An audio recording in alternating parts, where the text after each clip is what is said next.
लोग बेसब्री से महाराष्ट्र और झारखंड विधानसभा चुनाव के नतीजों का इंतजार कर रहे हैं और ये नतीजे आएंगे काउंटिंग के बाद। तो हमने सोचा कि आज आपको काउंटिंग से जुड़ी जो पूरी प्रक्रिया है वो विस्तार से समझाएं। ये पूरा प्रोसेस क्या है, काउंटिंग की पूरी एबीसीडी क्या है। ये तो आप जानते हैं कि जिस दिन काउंटिंग होती है उस दिन सबसे पहले पोस्टल बैलेट की गिनती होती है। तो शुरुआत पोस्टल बैलेट से ही कर लेते हैं कि पोस्टल बैलेट आखिर होता क्या है। तो ये पेपर बैलेट की तरह ही होता है पोस्टल बैलेट। इसे डाक या इलेक्ट्रॉनिक तरीके से भेजा जाता है, ये समझ गए आप। इसके अलावा पोस्टल बैलेट के दायरे में कौन कौन आता है? निर्वाचन क्षेत्र से बाहर रहने वाले सरकारी कर्मी पोस्टल बैलेट के दायरे में आते हैं। व्यवस्था और लोगों के लिए भी की जाती है, उनमें दिव्यांग हैं, बुजुर्ग हैं, ये भी पोस्टल बैलेट के दायरे में आते हैं। तो चुनाव आयोग पहले से ही निर्वाचन क्षेत्र में पोस्टल बैलेट करने वालों की संख्या सुनिश्चित कर लेता है, लिहाजा वही लोग पोस्टल बैलेट का इस्तेमाल कर सकते हैं। जब पोस्टल बैलेट हो जाता है तो उसकी काउंटिंग क्या होती है, उसकी प्रक्रिया क्या होती है, अब आपको यहां पर ये हम समझाते हैं। आपको बताते हैं कि सबसे पहले पोस्टल बैलेट की होती है स्कैनिंग। जो पोस्टल बैलेट आए हैं उनकी स्कैनिंग की जाती है।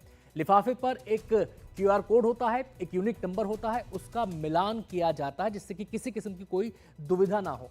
अगर मतपत्र पर छपे यूनिक नंबर और क्यूआर कोड से मिलान किया जाता है और अगर कोई विसंगति पाई जाती है तो बैलेट रिजेक्ट हो जाता है, या कहीं भी कोई गड़बड़ लगी ना आपको तो वहीं पे बैलेट रिजेक्ट हो जाएगा। पोस्टल बैलेट काउंटिंग सेंटर में अलग से इनके लिए टेबल होती है, अलग से इनकी टेबल की जाती है। हर टेबल पर होती है 500 पोस्टल बैलेट की गिनती, ये ध्यान देने वाली बात है। और मतगणना टेबल पर रिटर्निंग ऑफिसर या एआरओ मौजूद रहते हैं, उनकी मौजूदगी में, उनकी निगरानी में इसकी काउंटिंग की जाती है। काउंटिंग सुपरिटेंडेंट, काउंटिंग असिस्टेंट और माइक्रो ऑब्जर्वर भी उस समय वहां पर मौजूद रहते हैं। इनके अलावा उम्मीदवारों के एजेंट्स भी मौजूद रहते हैं ताकि कल को कोई आपत्ति, टिक्का टिप्पणी ना हो सके। उनको दिखा के सब कुछ किया जाता है। सबको दिखाने के बाद वैध और अवैध मतों का फैसला होता है, यानी कि सबकी सहमति बन जाती है, सब संतुष्ट हो जाते हैं। उसके बाद ही ये तय होता है कि ये वैध मत है, अवैध मत है, उसके बाद ये बात हो जाती है। अब पोस्टल बैलेट की गिनती के साथ ही शुरुआत होती है मतगणना की प्रक्रिया की। फिर होती है पोस्टल बैलेट के खुलने के बाद ईवीएम मशीनों के खुलने का सिलसिला। अब विस्तार से इस प्रोसेस को भी समझते हैं। सबसे पहले आपको बताते हैं काउंटिंग वाले दिन की शुरुआत होती कैसे है। सबसे पहले स्ट्रांग रूम से ईवीएम को निकाला जाता है। स्ट्रांग रूम में ईवीएम को रखा जाता है और फिर वहां से उनको काउंटिंग के लिए निकाला जाता है। वोटिंग के बाद स्ट्रांग रूम में ईवीएम रखी जाती है। बेहद कड़ी सुरक्षा उनकी होती है। अंदर और बाहर सीसीटीवी से निगरानी की जाती है जिससे कि किसी भी किस्म की कोई वहां पर आपत्तिजनक बात ना हो। भारी संख्या में सुरक्षाकर्मी मौजूद रहते हैं काउंटिंग सेंटर के बाहर, और अब तो उम्मीदवारों के जो समर्थक हैं वो भी मौजूद रहते हैं। स्ट्रांग रूम से ईवीएम निकालने की पूरी प्रक्रिया की वीडियोग्राफी होती है। चुनाव लड़ रहे सभी दलों के उम्मीदवार या उनके प्रतिनिधि वहां पर मौजूद होते हैं, रात से ही डेरा जमा लेते हैं। रिटर्निंग ऑफिसर और चुनाव आयोग के स्पेशल ऑब्जर्वर भी इस मौके पर मौजूद रहते हैं जिससे कि किसी किस्म की कोई दिक्कत ना हो। तो ये आपने समझा पूरा प्रोसेस कैसे। अब आपको ये बताते हैं कि ईवीएम की वोट काउंटिंग कैसे होती है, यानी कि ईवीएम में जो वोट डाले गए हैं उनकी काउंटिंग कैसे की जाती है। अब काउंटिंग सेंटर में अलग अलग टेबल लगाए जाते हैं। बड़ा सा काउंटिंग सेंटर होता है और उसके अंदर एक हॉल होता है, उसमें अलग अलग टेबल लगाए जाते हैं। एक काउंटिंग सेंटर में अमूमन 15 टेबल होते हैं, यानी कि जो हॉल की व्यवस्था की जाती है 15 टेबल वहां पे होते हैं। 14 टेबल काउंटिंग के लिए और एक टेबल पर आरओ बैठे होते हैं, यानी काउंटिंग कर्मी जो मतों की गणना कर रहे होते हैं। 14 टेबल पर वो होते हैं, एक पर आरओ होता है। कौन कर्मचारी किस टेबल पर होगा ये एक सीक्रेट होता है, पहले से किसी को नहीं पता होता। रैंडमली इसकी चॉइस होती है।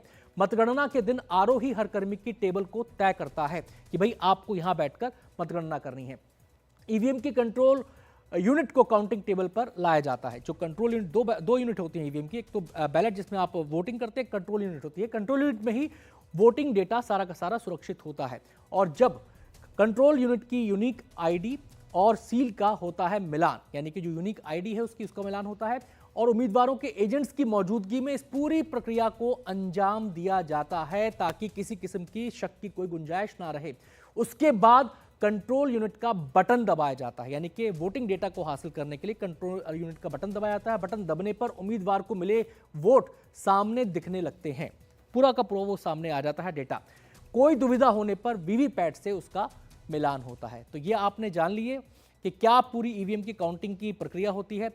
अब काउंटिंग सेंटर में कौन कौन जा सकता है यह भी समझना बहुत जरूरी है आपके लिए। तो आपको बताएं, चुनिंदा लोगों को ही जाने की अनुमति होती है। इसमें होते हैं रिटर्निंग ऑफिसर जिसकी निगरानी में पूरी मतगणना की जाती है, उसी की जिम्मेदारी होती है। इसके अलावा मतगणना कर्मचारी काउंटिंग सेंटर में जा सकते हैं। सुरक्षा कर्मियों की वहां पर मौजूदगी होती है। और इनके अलावा उम्मीदवारों के एजेंट्स वहां पर होते हैं ताकि वो ये सुनिश्चित कर सके कि एक एक वोट ठीक से काउंट हुआ और इसमें किसी किस्म की कोई दिक्कत नहीं है, पारदर्शिता कायम रहे।